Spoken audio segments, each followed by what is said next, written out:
Hello dear children, welcome to the lectures hosted by Zeta Institute of Science. This is Jitin sir teaching you guys physics. So my dear children, जैसे कि आप जानते हैं we are dealing with a topic called as semiconductors. Okay, semiconductors में अब तक के lectures में हम लोग ने सीखा PN जंक्शन डायोड क्या होता है और PN जंक्शन डायोड के अंदर फॉरवर्ड बायसिंग में क्या होता है और रिवर्स बायसिंग में क्या होता है. बेसिक चीज़ें हम लोग ने अब तक जो सीखे हैं, फॉरवर्ड बायसिंग में वो कंडक्टर की तरह बिहेव करती है, इलेक्ट्रिसिटी कंडक्ट करती है, और रिवर्स बायसिंग में वो ओपन सर्किट की तरह बिहेव करती है, मतलब इंसुलेटर की तरह बिहेव करती हैं. सो इसको यूज़ करके, मतलब पीएन जंक्शन को इन जनरल यूज़ करके हम लोग कुछ एप्लीकेशन सीखने वाले हैं. सबसे पहले एप्लीकेशन जो मैं इस वीडियो में आपको सिखाने वाला हूँ that is nothing but rectifier. अब ये रेक्टिफायर होता क्या है? Rectifier basically AC power supply को डीसी में कन्वर्ट करने के लिए यूज़ किया जाता है. I will tell you how. Rectifier का सबसे पहला point, if we discuss about rectifiers, first point is we use them to convert AC power supply to DC power supply. This is the first one. Now there are two types of rectifiers. Let us learn them one by one. The first type of rectifier will be a half wave rectifier, and the second type of rectifier will be a full wave rectifier. Okay, so these are the two types of rectifiers. हम लोग इस particular video में पहले हम लोग half wave rectifier के बारे में सीखेंगे, फिर हम लोग फुल वेव रेक्टिफायर के बारे में सीखेंगे. But before that I request you guys to please make a note of it. तो माय डियर चिल्ड्रन, आप तो जानते हैं कि अभी मैंने ऑलरेडी बता दिया है कि दो टाइप के रेक्टिफायर है, हाफ वेव और फुल वेव. तो पहले हम लोग ना इन डिटेल सीखेंगे हाफ वेव रेक्टिफायर के बारे में.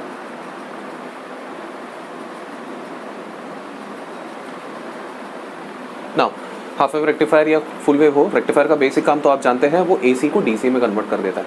नाउ एसी और डीसी में डिफरेंस क्या होता है? एसी में पोलैरिटी रिवर्स होता है. मतलब आप तो जानते हैं कि एसी करंट में क्या होता है, फॉर एग्जांपल अगर ये रेजिस्टर है, ये रेजिस्टर को दोनों तरफ से पोटेंशियल दिया, तो सबसे पहले डीसी बताता हूँ. डीसी में क्या है, एक तरफ अगर पॉजिटिव रहेगा तो दूसरा तरफ नेगेटिव रहेगा. सो इसको नेगेटिव मान लीजिए, इसको पॉजिटिव मान लीजिए, बीच में रेजिस्टर रहेगा.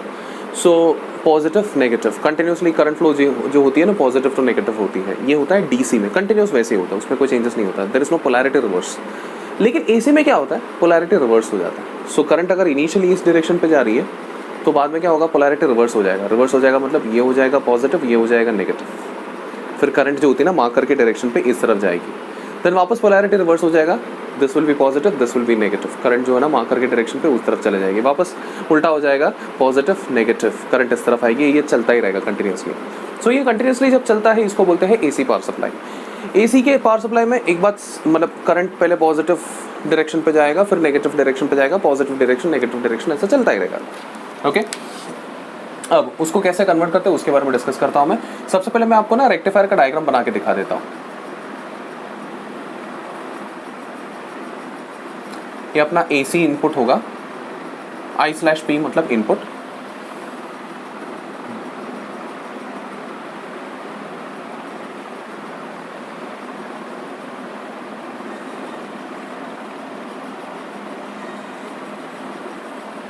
यहाँ पर हमें आउटपुट मेजर करना है. सो आउटपुट वोल्टेज कुछ ना कुछ तो मेजर करना है. एसी इनपुट वोल्टेज को चलो मैं मान लेता हूँ VI करके बुला लेता हूँ. यहाँ पर जो आउटपुट वोल्टेज रहेगा मैं उसको VO करके बुलाऊंगा. अब ये आउटपुट वोल्टेज किस पे डिपेंड करेगी, जो भी करंट फ्लो यहाँ से होगी, let me call it as IL, and जो भी यहाँ पर रेजिस्टेंस लगाएंगे उसको मैं RL बुला देता हूँ. अभी ये रेजिस्टेंस का नाम क्या होता है, this resistance is name is nothing but load resistance. अब ये लोड रेजिस्टेंस अक्सर हम लोग तब कनेक्ट करते हैं जब हमें आउटपुट मेजर करने के लिए, मतलब आउटपुट में कुछ ना कुछ तो पोटेंशियल डिफरेंस मेजर करना पड़ेगा. अब आप तो जानते हैं कि पोटेंशियल डिफरेंस हम लोग खाली वायर पे, मतलब फॉर एग्जांपल इस पर्टिकुलर सेक्शन पे पोटेंशियल डिफरेंस मेजर करने जाएंगे तो जीरो मिल जाएगा, क्योंकि वहाँ पर रेजिस्टेंस जीरो है. तो अगर आपको कुछ ना कुछ certain amount of potential difference चाहिए तो you will have to connect some amount of resistance. तो इसीलिए इन दो पॉइंट्स के बीच में एक certain amount of resistance connect किया. एंड वो रेजिस्टेंस क्यों कनेक्ट किया, सिर्फ और सिर्फ मुझे पोटेंशियल डिफरेंस मेजर करना था, सिर्फ और सिर्फ मैंने उसी के लिए कनेक्ट किया वो रेजिस्टेंस. ओके, अब चलो यहाँ पर आगे बढ़ के देखते हैं पोटेंशियल डिफरेंस क्या हो जाएगा. According to Ohm's law it will be current multiplied by resistance. Okay, इसी चीज को हम लोग बुलाएंगे आउटपुट डीसी। आप बोलोगे सर ये डीसी है, इनपुट में आपने एसी दिया, यहाँ पर आउटपुट डीसी आ रहा है, कैसे पता आपको डीसी आ रहा है करके? अरे बच्चा मैं आपको बता देता हूँ, टेंशन मत लो, ग्राफ के साथ प्रूव करूंगा। ओके, अब मान लीजिए आपने इनपुट में, ग्राफ यहां पर बनाता हूं,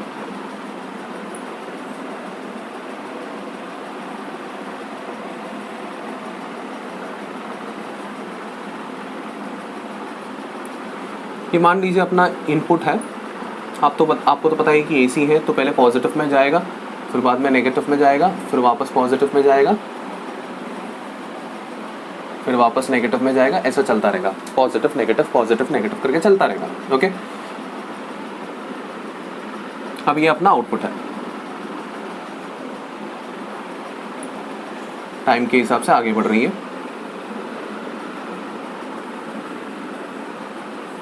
अब चलो एक एक करके मेजर करने की कोशिश कर, एक एक करके चेक करते हैं कि क्या होगा आउटपुट में, क्या होगा।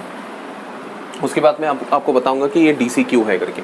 अभी चलो, अभी तक हमें पता नहीं है कि वो डीसी है कि नहीं करके, ये आउटपुट के हिसाब से मैं आपको बताऊंगा कि वो डीसी है करके। डीसी और एसी में डिफरेंस क्या है? एसी में पोलैरिटी रिवर्स होते रहता है, डीसी में पोलैरिटी रिवर्स नहीं होता है, एक पोलैरिटी रखा तो वही पोलैरिटी मेंटेन होगा, ये सबसे बड़ा डिफरेंस होता है। अब यहाँ पर जो सर्किट में जो मैंने कनेक्ट किया है, this section is called as transformer. अब आप पूछोगे सर जी ट्रांसफार्मर क्यों कनेक्ट किया? अगर आप चाहते हो कि जो भी इनपुट वोल्टेज है, इनपुट वोल्टेज के मैग्नीट्यूड को कम ज़्यादा करना है, फॉर एग्जांपल 5 वोल्ट है, 5 को 50 बनाना है, या फिर 50 है, 50 को 5 बनाना है, वॉट एवर इट इज, तो मैग्नीट्यूड को कम ज़्यादा अगर करना रहेगा तो ट्रांसफार्मर यूज किया जाता है। ओके, तो it is used to manipulate the magnitude of voltage। आप पूछोगे सर जी कौन सा वोल्टेज? बेटा इनपुट में जो वोल्टेज आ रहा है वो तो फिक्स ही है, वो तो हम लोग के कंट्रोल में नहीं है। हम लोग क्या मैनिपुलेट कर सकते हैं? आउटपुट के वोल्टेज को। सो वोल्टेज का जो मैग्नीट्यूड है उसको मैनिपुलेट करना है। नेचर तो बाकी चीज़ों की वजह से मैनिपुलेट होगा, लेकिन मैग्नीट्यूड मतलब अगर इनपुट में मैंने 250 वोल्ट दिया बट मैं आउटपुट में सिर्फ 5 वोल्ट चाहता हूँ, वो डीसी चाहता हूँ। सो दो चीज़ें करनी है, पहली बात तो 250 को 5 तक लेके आना, दूसरी बात एसी को डीसी करना है। 250 एसी को 5 वोल्ट डीसी में करना है। सो एसी टू डीसी करने के लिए बाकी का सेटअप यहाँ पर हमारे साथ सपोर्ट में रहेगा, लेकिन 250 को 5 करने के लिए ट्रांसफार्मर यूज किया जा सकता है and vice versa. Okay, anyway going forward, अब ट्रांसफार्मर से यहाँ पर पोटेंशियल डिफरेंस आ जाएगा। मान लेते हैं एसी में, अभी एसी का तो बात आप जानते हैं, पहले पॉजिटिव हाफ साइकिल में रहेगा, तो मान लेते हैं पॉजिटिव हाफ साइकिल में ऊपर पॉजिटिव है नीचे नेगेटिव है। ओके, सो ये पोटेंशियल डिफरेंस रहेगा। इसका मतलब यहाँ पर भी ऊपर पॉजिटिव आएगा नीचे नेगेटिव आएगा। Positive is connected to P, आप तो जानते हैं कि ये पी है ये एन है। पॉजिटिव अगर पी से कनेक्टेड है तो आप तो जानते हैं कि वो फॉरवर्ड बाइसिंग में चला जाता है डायोड, एंड फॉरवर्ड बाइसिंग में डायोड जो होती है वो ओपन सर्किट के क्लोज्ड सर्किट की तरह बिहेव करती है, मतलब एक कंडक्टर की तरह बिहेव करती है। इसका मतलब ये कनेक्ट होगा, करंट यहाँ से फ्लो होगा, करंट यहाँ से मतलब फ्लो हो जाएगा, फ्लो होगा मतलब there will be potential difference. So output में भी एक पोटेंशियल डिफरेंस मिलेगा। क्यों मिलेगा? क्योंकि ये डायोड ने करंट को कंडक्ट किया है एट फॉरवर्ड बायस। अब आप बोलेंगे सर ऐसे क्यों मिलेगा? बेटा इनपुट जैसा देंगे वैसे ही तो आउटपुट आएगा ना। इनपुट में जब जीरो रहेगा तो आउटपुट भी जीरो रहेगा, इनपुट मीडियम रहेगा तो आउटपुट भी मीडियम रहेगा, इनपुट अगर मैक्सिमम पर रहेगा तो आउटपुट भी मैक्सिमम रहेगा। सीधी सी बात है। Okay, so over here I can say that it is the diode, मतलब ये डायोड को चलो मैं डी करके नाम से बुला लेता हूँ। So D diode is forward biased, F B मतलब फॉरवर्ड बायस्ड। ठीक है, अब नेक्स्ट सिचुएशन देखते हैं। नेगेटिव हाफ साइकिल मतलब पोलैरिटी उल्टा हो गया, उल्टे डायरेक्शन पे चला गया, this is minus V I. Okay, उल्टे डायरेक्शन पे चला गया तो क्या हो जाएगा? जो पॉजिटिव है वो नेगेटिव हो जाएगा, जो नेगेटिव है वो पॉजिटिव हो जाएगा। Okay, so if negative is connected to P that will become reverse biased of the diode. Reverse biased diode के केस में क्या हो जाता है? This will become open circuit, that is insulator की तरह बिहेव करेगा, मतलब यहाँ से कोई करंट फ्लो नहीं होगा। करंट फ्लो नहीं होगा तो आउटपुट में करंट फ्लो होगा क्या? करंट फ्लो नहीं होगा। करंट फ्लो नहीं होगा तो वोल्टेज होगा क्या? वोल्टेज भी नहीं होगा, तो voltage becomes zero when the diode is reverse biased। then again मान लीजिए वापस अगला पॉजिटिव हाफ साइकिल में आ गया, this will become negative, this will become positive, positive is connected to P, again the diode becomes forward biased. तो क्या होगा? करंट फ्लो होगा, वापस करंट फ्लो होगा तो वापस एक साइकिल मिल जाएगा। वापस नेगेटिव हाफ साइकिल में जैसे पिछली बार रिवर्स बायस हो गया, वापस रिवर्स बायस हो जाएगा, करंट फ्लो नहीं मिलेगा। तो ये आउटपुट देख के क्या समझ में आया? आउटपुट देख के ये समझ में आया कि आधे साइकिल को आउटपुट तक पहुंचाया गया है, बाकी आधे साइकिल को गायब ही कर दिया, मतलब आउटपुट तक पहुंचा ही नहीं गया है। Since we are only tracking half of the cycle, therefore we call it as half wave rectifier. This is your first explanation.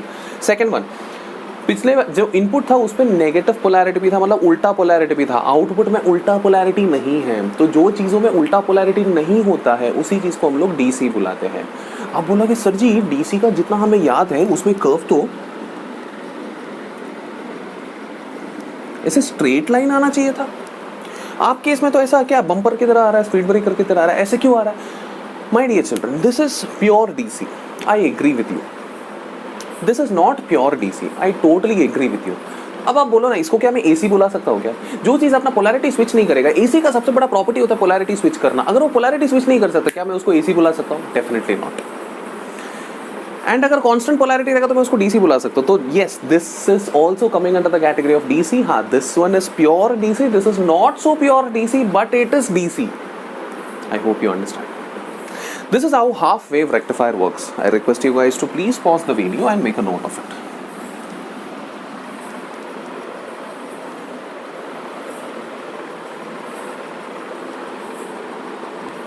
So my dear children, half wave होने के बाद next हम लोग full wave की तरफ बढ़ते हैं. बहुत ही simple है full wave rectifier भी. सो यहाँ पर मैं ज़्यादा चेंजेस तो नहीं करने की ज़रूरत है. फुल वेव रेक्टिफायर में आपको सिर्फ एक ही फ़र्क होता है कि ये डायोड D1 होगा, यहाँ पर एक और डायोड आपको यूज़ करना पड़ेगा, दैट विल बी D2. ये भी P और N रहेगा, this will be called as D2. फिर ये D2 के आउटपुट को D1 के जहाँ पर आउटपुट कनेक्ट हो रही है उधर ही जाके जोड़ देने का. देन उसके आगे लोड रेजिस्टेंस बनाना है, जैसे पिछली बार भी आपने बनाया था, बट लोड रेजिस्टेंस के दूसरे एंड को यहाँ पर ट्रांसफार्मर के एकदम बीच में कनेक्ट करना है. This is the only difference. ये हो गया आपका लोड रेजिस्टेंस.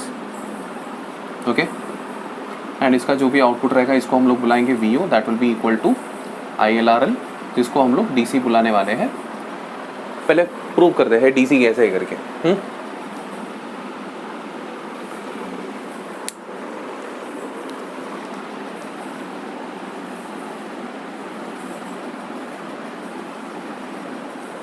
सो ये जो है ये नॉर्मल लाइन रहेगा. ओके, इसमें क्या होने वाला अभी एक एक करके हम लोग डिस्कस करेंगे. सबसे पहली बात मान लेते हैं कि पॉजिटिव हाफ साइकिल में रहेगा, बाकी सब कुछ सेम है. पॉजिटिव हाफ साइकिल है, पॉजिटिव हाफ साइकिल में है तो यहाँ पर पॉजिटिव, यहाँ पर नेगेटिव, यहाँ पर पॉजिटिव, यहाँ पर नेगेटिव.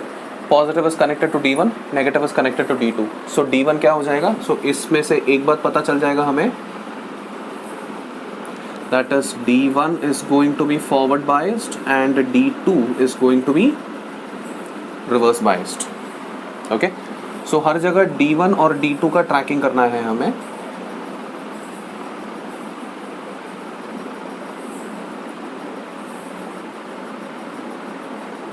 हर जगह D1 और D2 का ट्रैकिंग करना है. देखते हैं कैसे करेंगे. सो D1 जब फॉरवर्ड बायस होगा तो ये करंट फ्लो अलाउ करेगा, लेकिन ये करंट फ्लो अलाउ नहीं करेगा. मान लेते हैं यहाँ पर ओपन सर्किट की तरह बिहेव करेगा ये. ओके, अब ये करंट फ्लो अलाउ करेगा. करंट यहाँ से आएगा, यहाँ से यहाँ पर इस तरफ जाएगा क्या? नहीं जाएगा, क्योंकि ये ओपन सर्किट है. तो सीधा जाएगा, सीधा जाके यहाँ से नीचे आ जाएगा, ये होगा आपका IL. यहाँ से आएगा, यहाँ से आके इधर आके वापस ऐसा ही चला जाएगा. तो basically circuit is getting completed. Circuit complete होगा. यहाँ पर सर्किट कंप्लीट होगा मतलब करंट फ्लो होगा. करंट फ्लो होगा मतलब there will be an output. ये रहा आउटपुट आपका, ऊपर से नीचे आ रही है, तो पॉजिटिव हाफ साइकिल में आपका आउटपुट है. अब चलो नेगेटिव हाफ साइकिल का आउटपुट कैसे होगा देखते हैं. तो नेगेटिव हाफ साइकिल में आप तो जानते हैं कि जो पॉजिटिव वो नेगेटिव हो जाएगा, जो नेगेटिव वो क्या हो जाएगा? Positive. Negative is connected to P of D1, that means D1 becomes reverse biased in this case. Positive is connected to P of D2, therefore D2 becomes forward biased in this case. अब ये reverse bias बनेगा मतलब यहाँ पर open circuit की तरह behave करेगा. ये current flow जाती है, यहाँ से जाएगा. So from here the current will go, the current will come up like this. मतलब यहाँ से ऊपर आएगा, इधर से इस तरफ नहीं जाएगा क्योंकि ओपन सर्किट है, उस तरफ जाएगा, नीचे की तरफ उतरेगा. ध्यान से सुनना, यहाँ से करंट आएगा, ऊपर की तरफ जाएगा, राइट साइड की तरफ जाएगा, फिर नीचे की तरफ उतरेगा, फिर इस तरफ आएगा, फिर इधर आके वापस नीचे आके ऐसा घूमेगा. सो 8 के स्ट्रक्चर में घूमेगा ये, या फिर इन्फिनिटी सिंबल के स्ट्रक्चर में घूमेगा ये ऐसा. एंड आउटपुट के लिए ठीक है भाई, इन्फिनिटी स्ट्रक्चर में पूरे सर्किट में घूम रहा है, लेकिन आउटपुट के लिए करंट किधर से किधर जा रही है, वापस ऊपर से नीचे आ रही है, करंट फ्लो हो रही है। पहली बार तो करंट फ्लो हो रही है, पिछली बार करंट फ्लो नहीं हो रही थी, इस बार करंट फ्लो हो रही है। दूसरी बात, फर्स्ट साइकिल में भी ऊपर से नीचे ही करंट फ्लो हो रही थी, सेकंड साइकिल में भी या फिर सेकंड नेगेटिव साइकिल में भी करंट फ्लो ऊपर से नीचे ही जा रही है, नीचे से ऊपर नहीं जा रही है। I hope you are understanding. So current flow का डायरेक्शन सेम मेंटेन होने की वजह से आउटपुट होगा, और वो आउटपुट सेम डायरेक्शन पे होगा, मतलब वापस पॉजिटिव हाफ साइकिल ही आएगा। वापस रिपीट कर रहा हूँ, फर्स्ट केस में भी करंट फ्लो ऊपर से नीचे आ रही थी, सेकंड केस में भी करंट फ्लो ऊपर से नीचे आ रही थी। करंट फ्लो का डायरेक्शन सेम रहेगा तो वोल्टेज का डायरेक्शन भी सेम रहेगा, it will not become negative. Then वापस सेम स्टोरी, थर्ड जो है वो पहले वाले की तरह ही पॉजिटिव हाफ साइकिल है, तो वापस उसमें आउटपुट सेम रिपीट हो जाएगा। इसमें फर्स्ट वाले का सेम रिपीटेशन हो जाएगा, फॉरवर्ड बायस हो जाएगा फर्स्ट वाले का, सेकंड वाले का रिवर्स बायस हो जाएगा। That is this will become positive and this will become negative, जिस वजह से यहाँ पर ओपन सर्किट की तरह बिहेव करेगा, यहाँ पर क्लोज सर्किट की तरह बिहेव करेगा, इधर से करंट फ्लो होगा, देन वापस ऐसे जाएगा। So this will behave as an open circuit, okay, and so on. ये पूरा चलता ही रहेगा। नेगेटिव हाफ साइकिल में वापस सेकंड नेगेटिव हाफ साइकिल में जो हुआ वो सेम चीज़ होगा फोर्थ नेगेटिव हाफ साइकिल में भी। तो यहाँ पर ये रिवर्स बायस हो जाएगा, ये फॉरवर्ड बायस हो जाएगा, एंड आउटपुट वापस ऐसे ही दिखाई देगा। So every time there will be an output. पिछली बार सिर्फ आधे वेव को आउटपुट तक दिखाई दे रहा था, इस बार पूरा वेव आउटपुट पे दिखाई दे रहा है। फर्क सिर्फ इतना है कि नेगेटिव जो है इस बार पॉजिटिव बन गया। Therefore since full wave is been recorded in the output, therefore we call this rectifier as full wave rectifier. We are rectifying the mistake of taking it towards the negative half cycle.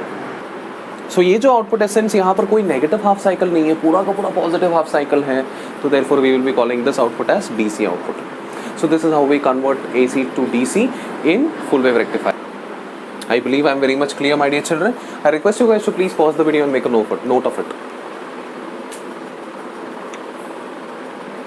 So बच्चे लोग, इस particular video में मैंने आपको सिखाया कि full wave rectifier and half wave rectifier दोनों कैसे काम करती है, तो AC to DC कन्वर्जन कैसे होती है। This is the first application of PN junction diode मैंने आपके सामने जो डिस्कस किया है। नेक्स्ट वीडियो में मैं नेक्स्ट एप्लीकेशन के साथ डिस्कस करूंगा। Till then take care, this is Jitin sir teaching for Sita institute of science. Bye bye.